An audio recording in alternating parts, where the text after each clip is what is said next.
नमस्कार दोस्तों, मैं हूं हर्ष कुमार और आज हम बात करने वाले हैं एसबीआई पीएसयू इक्विटी फंड। ये एक ऐसा फंड है जो सिर्फ पब्लिक सेक्टर अंडरटेकिंग में इन्वेस्ट करता है। मैं सबसे पहले इसका रिटर्न के बारे में बात करना चाहता हूँ। रिटर्न इतना अच्छा आया है जब से ये फंड आया है।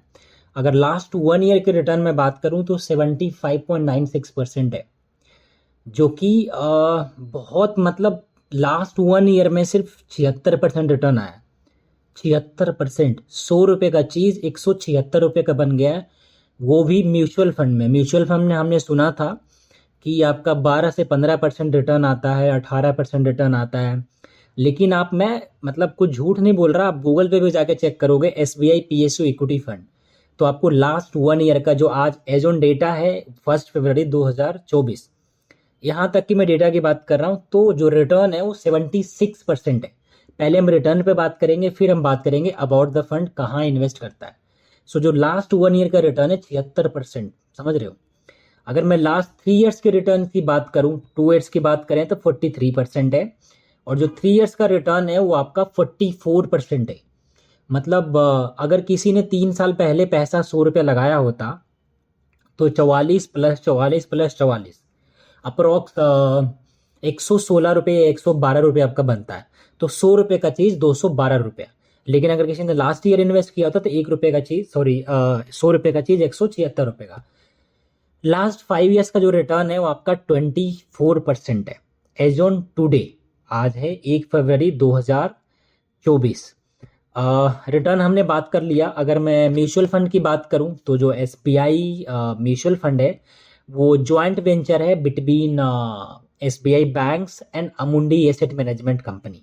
एस बी आई बैंक्स को हर कोई जानता है। ये जो S B I mutual fund है वो first bank sponsored mutual fund है।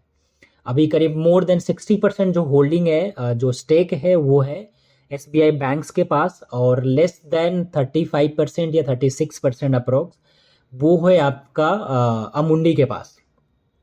तो ये मैं आपको शो कर देता हूँ। और एस बी आई जो म्यूचुअल फंड है वो आपका नंबर 1 ए एम सी है, फंड हाउस, जिसके पास सबसे ज़्यादा पैसा है मैनेज करने के लिए। 1 नंबर पे S B I mutual fund आता है, 2 नंबर पे आई सी आई सी आई म्यूचुअल फंड आता है, 3 नंबर पे H D F C mutual fund आता है। मैं टॉप 3 एम सी की बात कर रहा हूँ। तो 1 नंबर पे आपका S B I mutual fund आता है, जो कि करीब मोर देन 9 लाख करोड़ पैसा मैनेज कर रहा है। 9 लाख करोड़ से ऊपर भी। ये इन्होंने 1 जनवरी को ही 9 लाख करोड़ क्रॉस कर गए थे। मोस्ट प्रोबेबली अभी लगता है काफ़ी आगे चल गए। तो ये जो फंड है, ये जो स्कीम है, सिर्फ पब्लिक सेक्टर अंडरटेकिंग जिसके जिसके पास पोटेंशियल है और promising growth and competence to deliver superior returns over the long term. So जो ये जितने भी जैसे N T P C, O N G C, S B I banks, I D B I, जितने भी पब्लिक सेक्टर अंडर टेकिंग है जो companies है, उसमें ये लोग इन्वेस्ट करते हैं। जैसे मेटल्स है, यूटिलिटीज़ का जो आपका सेक्टर है, बैंकिंग में इन्वेस्ट करते हैं। तो ये जो जितने भी जैसे ओ एन जी सी हो गया, एन एम डी सी हो गया, एन टी पी सी हो गया, भारत इलेक्ट्रॉनिक्स हो गया, आर आई टी एस हो गया, तो ऐसे पब्लिक, क्योंकि इससे क्या होता है ना, जितने भी गवर्नमेंट का पॉलिसीज आता है, जो नए नए आपका अनाउंसमेंट आता है, तो वो सबसे ज़्यादा इम्पैक्ट किस पे आता है? पब्लिक सेक्टर कंपनीज में। क्योंकि जो बड़े बड़े प्रोजेक्ट होता है वो उनको ही मिलता है। जैसे आत्म भारत हो गया, ऐसे कई सारे प्रोजेक्ट आए हैं जो गवर्नमेंट कंपनी, जो पब्लिक सेक्टर अंडर, जिस पब्लिक सेक्टर अंडरटेकिंग मैं बता दूं, वो कंपनी होता है जिसमें मोर देन 51% जो स्टेक होता है वो गवर्नमेंट का होता है, सरकार का होता है। उसको बोलते हैं पब्लिक सेक्टर अंडरटेकिंग, ठीक है, और पब्लिक का होता है। अगर मैं इसकी पोर्टफोलियो एनालिसिस की बात करूं, मार्केट कैप ट्रेंड की, तो जो लार्ज कैप है वो 54% है। मतलब आपका हर 100 रुपये पे 54 रुपये लार्ज कैप कंपनीज में लगता है। और जो मिड कैप है, लार्ज कैप होता है एक जो स्टॉक्स का मार्केट कैप होता है उसके 1 से लेके जो 100 तक होता है उसको हम लार्ज कैप बोलते हैं। ब्लू चिप कंपनीज जो सबसे सेफेस्ट होता है। जो मिड कैप होता है 101 से लेके आपका 250 तक होता है। स्मॉल कैप 251 ऑनवर्ड जो भी कंपनीज होता है वहां पे रहता है। सो इन्होंने करीब आपका मोर देन 50% इन्होंने सबसे सेफेस्ट कंपनी में रखा है। फिर भी इसका जो लास्ट 1 ईयर का रिटर्न है 76% है, 76। और मिड कैप का जो होल्डिंग है 18% है, स्मॉल कैप का 23 अप्रोक्स 24% है। डेट कैश में ये लोग करीब 3.1% रख रहे हैं। ये मैं ग्राफ शो करता हूँ। मार्केट जो कैप एलोकेशन है ये इन्होंने मंथ वाइज चेंज किया है। जो लास्ट मंथ नवंबर की बात करूँ तो 55% था लार्ज कैप में। अभी ये लोग एज ऑन दिसंबर 54% रख रहे हैं। अगर मैं आपका टॉप होल्डिंग की बात करूं तो SBI banks of India, NTPC limited, SBI bank में इन्होंने 12.6% का रखा है वेटेज। मतलब हर 100 रुपये पे 12 रुपये 60 पैसे एसबीआई बैंक्स में लग रहा है। एनटीपीसी लिमिटेड है, power grid corporation of India limited, Hindustan copper limited, Bharat heavy electrical limited, housing and urban development हुडको, national aluminium company limited, Punjab national bank, bank of Baroda and Indian bank. So banking में ज़्यादा है। और देखोगे तो बैंकिंग का जो है स्टेक ज़्यादा है। ये जो अभी टॉप 5 पॉजिटिव जो इनका एक्टिव कंपनी है वो हिंदुस्तान कॉपर है, हाउसिंग अर्बन डेवलपमेंट है, नेशनल एल्यूमिनियम कंपनी लिमिटेड है, भारत हैवी इलेक्ट्रिकल्स लिमिटेड है एंड इंडियन बैंक है। सो इस पे ये लोग हैवी हैं। इन्होंने कुछ स्टॉक्स ऐड भी किया है जैसे REC limited, NMDC limited, Canara bank, ये सारे स्टॉक्स इन्होंने ऐड किया है। और इन्होंने बैंक ऑफ इंडिया और इंजीनियर्स इंडिया लिमिटेड को हटाया है। अगर मैं एज ए सेक्टर वाइज बात करूं, क्योंकि एक थीमेटिक फंड है, ये सेक्टोरियल फंड नहीं है, एक थीमेटिक फंड है, तो इन्होंने मटेरियल्स में जो वेटेज है मटेरियल इंडस्ट्री का वो है आपका 13.9%। इंडस्ट्रियल्स में इन्होंने 18.5% रख रखा है। फाइनेंशियल्स में 38 सो जो ओवर वेटेज है वो फाइनेंशियल है, बैंकिंग एंड फाइनेंशियल। आईटी में इन्होंने कुछ भी नहीं रखा है। यूटिलिटीज में 14.5% रख रखा। एनर्जी भी इन्होंने करीब 11.2% ले रखा है। मैं अगर रिटर्न ऑलरेडी बता चुका हूँ, फिर भी मैं कैलेंडर ईयर परफॉर्मेंस की बात करूँ, ये जो रिटर्न है थोड़ा सा ओल्ड है। ये जो डेटा है एज ऑन 31 दिसंबर 2024 की है। अभी जो मैं बात कर रहा हूँ एज ऑन फरवरी 1 को बात कर रहा हूँ। तो इनका जो कैलेंडर ईयर का रिटर्न है 2014 में इन्होंने 41% का रिटर्न दिया था। 2015 में नेगेटिव रिटर्न था, 2016 में 16% का रिटर्न था, 2017 में 21% का, 2018 में फिर से नेगेटिव 23% का, 2019 में 6%, 2020 में -10%।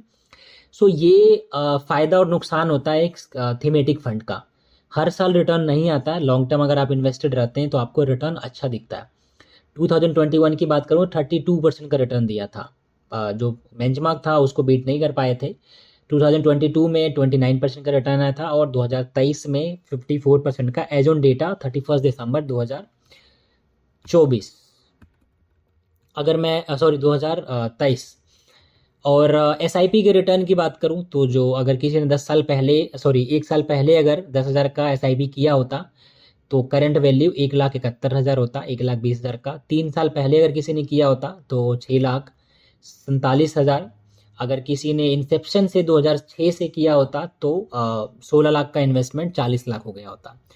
बेसिक डिटेल की बात करें तो जो टाइप ऑफ इन्वेस्टमेंट है वो आपका ओपन एंडेड इक्विटी स्कीम है, जो कि इन्वेस्ट करता है इन पब्लिक अंडर सेक्टर जितने भी होते हैं, पब्लिक अंडरटेकिंग होता है उसमें करते हैं। जो फंड साइज है एज ऑन 31 दिसंबर वो 1,159 करोड़ का है। इनका जो फंड मैनेजर है वो आपका रिचार्ड डिसूजा है। और अगर एग्जिट लोड की बात करें तो एग्जिट लोड 30 दिन का है फ्रॉम दी अलॉटमेंट। और अगर 30 दिन से पहले कोई पैसा निकालता है तो हर 100 रुपये में 50 पैसे एग्जिट लोड फंड हाउस काटता है। अगर 30 दिन के बाद आप रिडीम करते हैं, पैसा निकालते हैं, तो आपको 1 रुपया भी चार्ज नहीं देना होता।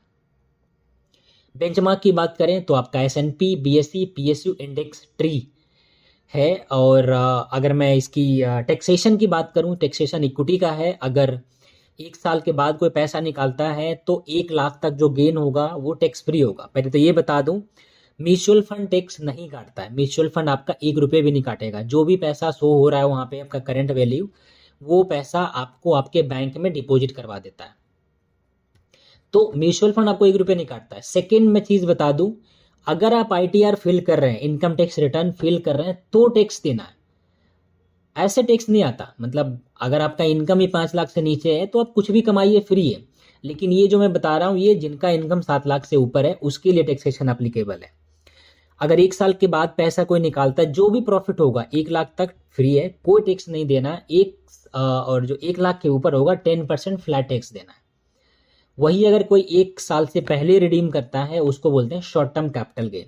जो भी प्रॉफिट होता है, जो भी गेन होता है, उस पर फ्लैट 15% टैक्स लगता है। सपोज अगर आपने 10 लाख रुपए इन्वेस्ट किया, 6 महीने में निकाल लिया और उसका वैल्यू हो गया 10,50,000, तो आपको 50,000 पे 15% जो कि 7,500 का टैक्स बनता है आपको जब आप ITR फिल करते हैं। जैसे 1 अप्रैल 2023 से लेके 31 मार्च 2024 तक जो भी आप गेन करते हैं, जो भी प्रॉफिट कमाते हैं, वो आपको जब जुलाई या मई जून जुलाई जब भी आप टैक्स भरेंगे ITR, तो उसमें आपको टैक्स देना होता है। आपको कैपिटल गेन स्टेटमेंट अपने CA को देना होता है, तो वहाँ पे टैक्स कटता है। तो ये एक थीमेटिक फंड है। तो अगर रिस्क वाइज बात करूँ, देखो एसेट क्लास वाइज 3 तरह का होता है। इक्विटी म्यूचुअल फंड होता है, डेट म्यूचुअल फंड होता है और हाइब्रिड म्यूचुअल फंड होता है।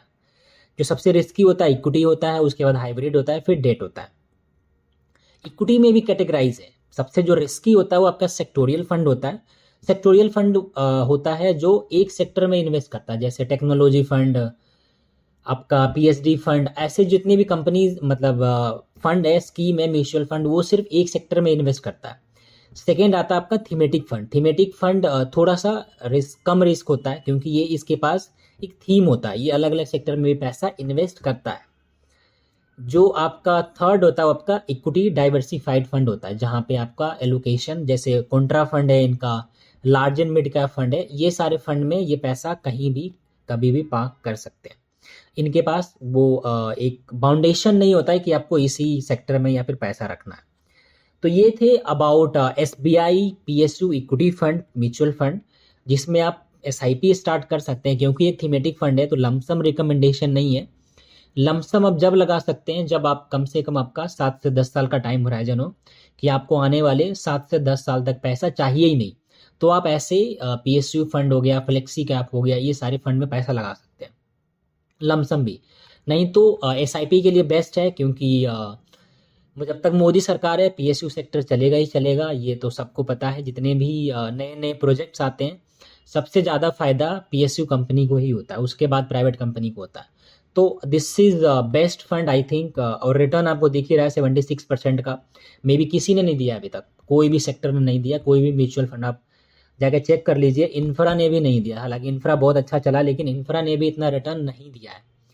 तो ये PSU इक्विटी फंड है, सेफेस्ट भी है, और लेकिन थीमेटिक फंड है तो रिस्क हाई है। आपका रिस्कोमीटर देखोगे तो हाई है। तो और नॉर्मली आप इसमें मैं जो आपका डिस्क्रिप्शन है उसमें कैम्स का और SBI म्यूचुअल फंड का वेबसाइट और एप्लीकेशन का लिंक डाल दूंगा। आप कैम्स के थ्रू भी इन्वेस्ट कर सकते हैं और SBI म्यूचुअल फंड के वेबसाइट के थ्रू भी कर सकते हैं। तो और ज़रूर बताइएगा वीडियो कैसा लगा, कैसा नॉलेजेबल था। अगर वीडियो पसंद आए तो लाइक करना नहीं भूलें, मोटिवेशन मिलता है, और चैनल को सब्सक्राइब करना ना भूलें। और मिलते हैं ऐसे, मतलब कई सारे वीडियोज़ आते रहेंगे। अभी SBI म्यूचुअल फंड का एक NFO भी आया है, उस पर थोड़ा सा वीडियो बनाएंगे। 6 तारीख से स्टार्ट है और आपका 20 तारीख तक चलेगा ये NFO। एनर्जी फंड है तो उस पर वीडियो बनाएंगे, फिर डिस्कस करते हैं अबाउट दैट फंड। तो thank you so much for listening me, और मिलते हैं अगले इन्फॉर्मेटिव वीडियोज़ में। तब तक के लिए thank you so much and tata bye.